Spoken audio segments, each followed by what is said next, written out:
Hello YouTube, আশা করি আপনারা সবাই ভালো আছেন এবং সুস্থ আছেন। তো আজকের ভিডিওর টপিক হচ্ছে আমার পিসি কনফিগারেশন। সো আমার অনেক ফ্রেন্ডস এবং ভিউয়ার্স রিকোয়েস্ট করেছে আমার পিসি কনফিগারেশন নিয়ে একটা ভিডিও বানানোর জন্য। সো আজকে এটা নিয়ে কথা বলবো অ্যান্ড আমি আমার পিসি বিল্ড এক্সপিরিয়েন্স আপনাদের সাথে শেয়ার করবো। লাইক আপনার যদি ফাইন্যান্সিয়াল অবস্থা খারাপ থাকে পিসি বিল্ডের ক্ষেত্রে, দেন আপনারা একটা টেকনিক অবলম্বন করতে পারেন যেভাবে আমি আমার পিসি বিল্ডটা করেছি। সো এটা নিয়ে আজকে কথা বলবো। So let's get started. তো প্রথমেই বলে রাখি, আমি আমার এই পিসিটি এককালীন বানাইনি, আমি আস্তে আস্তে এটাকে বিল্ড করেছি। আমাকে কেউ পুরা ক্যাশ দিয়ে 60-70 হাজার টাকা ক্যাশ দিয়ে বলে নাই যে পিসি বিল করে ফেলো বা কিছু। আমি আমার টাকা জমায় জমায় জমায় আস্তে আস্তে পিসিটা বিল করেছি। তো আমার আগে একটা পিসি ছিল, সেটা হচ্ছে আমার বড় ভাই একটা পিসি ছিল, তো সেটা আমি চালাতাম। সেটা ছিল কনফিগারেশন ছিল আপনার Core i5 থার্ড জেন, আর হচ্ছে একটা মাদারবোর্ড ছিল আসুসের, 8GB র্যাম ছিল DDR3, 4GB 4GB 8GB, আর হচ্ছে একটা 1TB হার্ড ডিস্ক ছিল, একটা 720p ডিসপ্লে ছিল। That's it. তো আমার তখনও পিসি নিয়ে আমার কোনো একটা আগ্রহ ছিল না, তেমন কিছু ছিল না। জাস্ট টুকটাক গেম খেলতাম, যেগুলোর জন্য গ্রাফিক্স দরকার ওগুলো খেলতাম না, গ্রাফিক্স কার্ড দরকার ওগুলো খেলতাম না। বাট এসএসসির আগে আমার গেমিং পিসি নিয়ে খুব একটা আগ্রহ শুরু হয়। দেন আমার একটা ইচ্ছা জাগে যে না, আমি একটা গেমিং পিসি বানাবো, একটা সুন্দর একটা পিসি বানাবো। তো এসএসসি দেওয়ার পরে আমি আমার টাকা দিয়ে একটা চ্যাসিস কিনে, একটা পাওয়ার সাপ্লাই কিনে। এখন চ্যাসিস আর পাওয়ার সাপ্লাইটা কেন কিনলাম, সেটা হচ্ছে চ্যাসিস কিনেছি তার কারণ আমার আগের পিসির চ্যাসিসের মাইক পোর্টটা নষ্ট ছিল, আমার গেম খেলতে প্রচুর অসুবিধা হতো, কমিউনিকেশন করতে পারতাম না। তো আমার এই চ্যাসিসের নাম হচ্ছে আপনার গ্যামডিয়াস আরগুস E1। এটা আমার ফার্স্ট বিল্ড, আমার পিসি আপডেটের ক্ষেত্রে এটা আমার প্রথম ধাপ, একটা চ্যাসিস কিনা। দেন একটা পাওয়ার সাপ্লাই কিনি। আর আমি পাওয়ার সাপ্লাই কেন কিনলাম, তার কারণ হচ্ছে আপনার একটা ব্র্যান্ডেড চ্যাসিসের সাথে কোনো চাইনিজ পাওয়ার সাপ্লাই ইউজ করতে পারবেন না যদি আপনি কেবল ম্যানেজমেন্ট করতে চান, বা হবেই না, কারণ চাইনিজ পাওয়ার সাপ্লাইয়ের তারগুলো ছোটো থাকে। তো আপনার অবশ্যই একটা ব্র্যান্ডেড পিএসইউ কিনতে হবে চ্যাসিসের সাথে। তো আমার পাওয়ার সাপ্লাই হচ্ছে আপনার Antec-এর VP500, এটা 500 ওয়াটের একটা পাওয়ার সাপ্লাই। তো তখন আমার যে কম্পিউটার কনফিগারেশন ছিল মাত্র Core i5 থার্ড জেন, কোনো গ্রাফিক্স কার্ড নাই, 8GB DDR3 র্যাম, দেন হচ্ছে আপনার একটা 1TB হার্ড ডিস্ক। ওটার জন্য কিন্তু 500GB খুবই বেশি দরকার ছিল না। বাট আমার মাথায় প্ল্যান ছিল যে আমি এখন একটা পাওয়ার সাপ্লাই কিনবো, আর যেটা আমি সামনে যে বিল্ড করব তখন যাতে আমার পাওয়ার সাপ্লাই না কিনা লাগে, আমি সামনের ফিউচার চিন্তা করে আমরা 500 ওয়াটের পাওয়ার সাপ্লাই নেই, সেফ থাকার জন্য। তো গেল পাওয়ার সাপ্লাই আর চ্যাসিস। তো এটার মধ্যে আমি আমার আগের কম্পিউটারের পার্টসগুলো বসাই, মাদারবোর্ড, প্রসেসর, তারপর আপনার 1TB হার্ড ডিস্ক। তো ওই চ্যাসিসটা বাদ হয়ে গেল, ওইটা গেল আলাদা জায়গায়, আর পাওয়ার সাপ্লাইটা সহ। তো ওইটা ছিল আমার প্রথম আপডেট। তো ওইটা নিয়ে আমি অনেক দিন যাই, তারপর আস্তে আস্তে টাকা জমানো শুরু করি আবার। দেন আর আমি সব সময় আপনার যে বিভিন্ন শোরুমগুলো আছে, শোরুমের অনলাইন পেজ, তারপর আপনার ওয়েবসাইট, এগুলো ঘাটাঘাটি করতাম, প্রাইসগুলো দেখতাম, তারপর কী প্রোডাক্ট লঞ্চ হলো এগুলো দেখতাম, এগুলার তারপর কম্প্যারিজন ভিডিও দেখলাম। তো রোজার সময় আমি খেয়াল করলাম যে MSI Armor RX 570 গ্রাফিক্স কার্ডটার একটা ডিসকাউন্ট ছিল, লাইক 1000 টাকা ডিসকাউন্ট ছিল, 14,500 টাকা ছিল তখন, এটা 13,000 বা 13,500 টাকা ছিল, এরকম একটা 1000 টাকা ডিসকাউন্ট ছিল। তো তখন আমি কোনোভাবে আম্মুরে কনভিন্স করলাম, কারণ আমার সাথে 9,000 টাকা ছিল। তো আম্মুরে কনভিন্স করে আমি বাকি টাকা নিয়ে আমি দোকানে চলে গেলাম, একটা গ্রাফিক্স কার্ড কিনে ফেলি। আর ভাগ্যক্রমে আমার এই আসুসের মাদারবোর্ডে 16:3 স্লট ছিল, তো এই গ্রাফিক্স কার্ডটা ওখানে চলতো, সমস্যা হইতো না। আর যেহেতু আমার পাওয়ার সাপ্লাইও ক্যাপেবল, ওটাকে পাওয়ার দিতে 500 ওয়াটের পাওয়ার সাপ্লাই, এডিশনাল পাওয়ার অ্যাড করতে পারতাম। গ্রাফিক্স কার্ডটা কিনে এটাতে লাগালাম। তো লাগানোর পরে সমস্যাটা কী হলো, দেখলাম যে আপনার গ্রাফিক্স কার্ডে কোনো VGA পোর্ট নেই, আর আমার মনিটর ছিল আপনার 720p। তো তখন তো প্যারায় পড়ে গেছি। তো যাই হোক, তো গ্রাফিক্স কার্ড লাগানোর পর পরের দিন দোকানে যে একটা কনভার্টার কিনলাম, তো ওই কনভার্টার দিয়ে প্রথমে চালাতাম। তো গ্রাফিক্স কার্ড লাগানোর পর একটু বড় গেম খেললাম, ওডিসি, উইচার 3 সবই 720pতে খেলতাম। যাই হোক, অ্যাটলিস্ট সাপোর্ট দিতে পারতো। তো এইভাবে আমার অনেক দিন গেল। আচ্ছা, আমার গ্রাফিক্স কার্ড হচ্ছে MSI Armor RX 570, যেটা বললাম ওইটি। তো এইভাবে অনেক দিন গেল। অনেক দিন যাওয়ার পর আমি তো বললাম আমি অলওয়েজ আপনার বিভিন্ন শোরুমের ওয়েবসাইট ঘাটাঘাটি করতাম, কোনটার প্রাইস কীরকম। তো এবার আমার টার্গেট ছিল হচ্ছে আমার র্যাম। তো কারণ র্যাম আমি জানি আমার ওই মাদারবোর্ডে DDR4 সাপোর্ট করবে না, বাট র্যাম এমন একটা জিনিস যেটা আপনি বছরের পর বছর আপনার ডয়ারে ফেলায় রাখতে পারবেন, কারণ এটা লাইফ টাইম ওয়ারেন্টি আছে। তো ওই সময় আমরা র্যামের দাম একটু বেশি ছিল, আর র্যামের দাম প্রচুর আপ ডাউন করে। তো এখন আজকে এটা থাকলে কালকে আবার একটা হয়ে যায়। তো ওই সময় র্যামের দাম মেবি 10,000 টাকার আশেপাশে ছিল, 9,000 সামথিং ছিল আপনার 8GB 8GB 16GB Corsair Vengeance 8GB Pro, আমার এই র্যামটাই। তো যাই হোক, তখন এই র্যামটার দাম এরকম একটু বেশি ছিল, 9,500 টাকা, একটু উপরে ছিল, এরকম ছিল। তো একদিন আমি সকালে ঘুম থেকে উঠেই প্রথম কাজ থাকতে হচ্ছে বিভিন্ন ওয়েবসাইট ঘাটা, কোনটার দাম কীরকম এগুলো দেখা। তো একদিন উঠে আমি দেখলাম যে র্যামের দাম হচ্ছে আপনার 1,000 টাকা কমে গেছে, 8,500 টাকা। তা আমি সাথে সাথে ওই দিন কলেজে যাওয়ার সময় টাকা নিয়ে বেরোইছি, আজকে র্যাম কিনেই আসবো। তারপর দোকানে গেলাম, র্যাম কিনে নিয়ে চলে আসছি। তো স্বাভাবিক র্যাম তো আমার কম্পিউটারে সাপোর্ট করবে না, কারণ এটা আমার মাদারবোর্ডটা DDR3 সাপোর্ট করে, DDR4 সাপোর্ট করবে না। তো আমি র্যামটা ডয়ারে ফালাই রাখলাম অনেক দিন, মিনিমাম 2-3 মাসের মতো।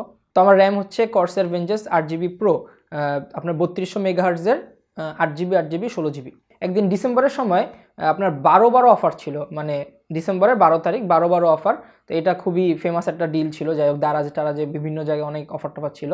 তো আমি বাসায় এসে আমি আবার আমার কলেজ থেকে বাসায় এসে আমি আমার কাজ করা শুরু করছি, মানে বিভিন্ন ওয়েবসাইট ঘাটা, বিভিন্ন পেজ ঘাটা শুরু করছি। তো আমি জাস্ট ফেসবুকে ঢুকছি আর আমার হোম পেজে আসছে যে মনিটরের উপরে ছাড় আছে। তো আমার পছন্দের তালিকা তখন এই মনিটরটাই ছিল, মানে আমি মনিটর কিনলে এটাই কিনতাম, সেটা হচ্ছে LG 22MK600। তো আমি দেখলাম এই মনিটরটা আছে কিনা, দেখলাম যে এই মনিটরটা আছে। তা আমার তো কপাল ভালো, আর এই মনিটরটা কিনে আমি জিতছি, এটা আমি বলতে পারি। তার কারণ একটা 1080p মনিটর, যেটা দাম আপনার 11,500 টাকা বর্তমান কি রেগুলার প্রাইস আপনার 11,500 টাকা বা 11,000 টাকা আপনি পাবেন, সেটা আমি 8,500 টাকায় পাইছি। মানে আমি দেখলাম অফার প্রাইস 8,500 টাকা। তো আমি কলেজ থেকে বাসায় এসে টাকা নিয়ে, মানে কলেজ থেকে বাসায় এসে ওটা আমি দেখে দেন আমি টাকা নিয়ে আমি আবার মাল্টিপ্ল্যানে গেছি কেনার জন্য। তো যাই হোক ওই দিনে আমি কিনে ফেলছি মনিটরটা 8,500 টাকা দিয়ে, আপনার LG 22MK600। দেন আমি আমার ওই কনভার্টারটা দিলাম ফালাই বলতে আমি রেখে দিলাম। এখন আমি একদম ডাইরেক্ট HDMI দিয়ে চালানো শুরু করছি, আর এটা রিভিউ আমার চ্যানেলে আছে, আপনারা দেখতে পারেন। তো 3টা জিনিস যেটা আপনার চালাইতে হলে একসাথেই চালাতে হবে, সেটা হচ্ছে র্যাম, প্রসেসর আর মাদারবোর্ড। এই 3টা জিনিস আপনার একসাথেই চালাতে হবে, মানে আপনি যদি লাগাতে চান। বাকি যত সব কম্পোনেন্ট ছিল এগুলো আমি কেনার সাথে সাথে ইউজ করতে পারছি, বাট এই 3টা জিনিস আমার ইউজ করতে হলে একসাথেই করতে হবে। যেমন র্যাম আমি তো কিনে ডয়ারে ফালাই রাখছি, ওটা তো আমি ইউজ করতে পারবো না। আমার প্রসেসর হচ্ছে Ryzen 5 3600, এটা একটা বাজেট কিং প্রসেসর, এটা এখনও বাজেট কিং, তখনও ছিল, আর আমার মনে হয় এটা ফিউচারে আর অনেকদিন স্টে করবে মার্কেটে। তার কারণ এটা চাহিদা প্রচুর, মানুষ এখনও প্রচুর কিনে, কারণ এটা প্রাইস অনুযায়ী যেসব ফিচার দিচ্ছে তা আসলেই কেনার মতোই। প্রসেসর তখন করোনার সময় ছিল, তো আমার এখন এই দুইটা জিনিসই বাকি, মাদারবোর্ড আর প্রসেসর। তো করোনার সময় আমি কোনোভাবে আম্মুরে কনভিন্স, আর এটা প্রাইসও তো বেশি, কারণ মাদারবোর্ড প্রসেসর মিলে আমার 30,000 টাকা লাগবে। তো যেটা আমার পক্ষে মানে জমানো সম্ভব না, কারণ আমি জমাতাম কীভাবে, ওটা হচ্ছে কলেজের যে টাকা, কলেজের যে ভাড়া দিত ওগুলা জমায় মাঝে মাঝে ঈদ আসতো, ঈদের টাকা জমায়, এইভাবে আস্তে আস্তে কিনতাম। তো এইভাবে 30,000 টাকা জমানো তো সম্ভব না একটা স্টুডেন্টের পক্ষে, যদি না সে কোনো পার্ট টাইম জব করে। তো কোনোভাবে আমরা কনভিন্স করে দেন গেলাম আইডিবিতে যে, কারণ আইডিবিতে তখন ফেয়ার চলতেছিল, কি আইটি ফেয়ার না কি জানি ছিল মার্চের সময়।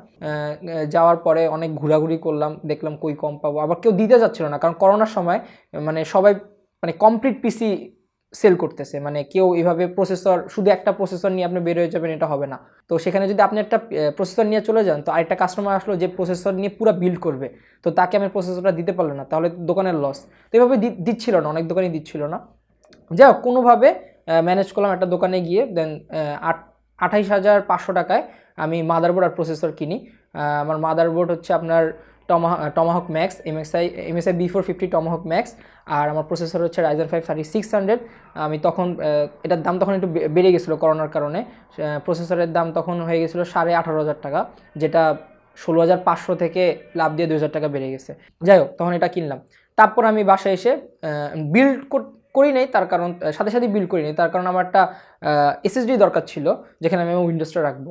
তো এটা তো বেশি একটা প্যারা না, তো আমি একটু কয়েকদিন ওয়েটই করলাম যে একটা SSDর জন্য দেখি একটু টাকা জমাই। তারপর একটা SSDর জন্য টাকা জমাইলাম, আর আম্মুর একটু বলে কয়ে আরও 5,000 টাকা জোগাড় করলাম, সেটা হচ্ছে আমার এই কর্সারের ফ্যানের কারণে।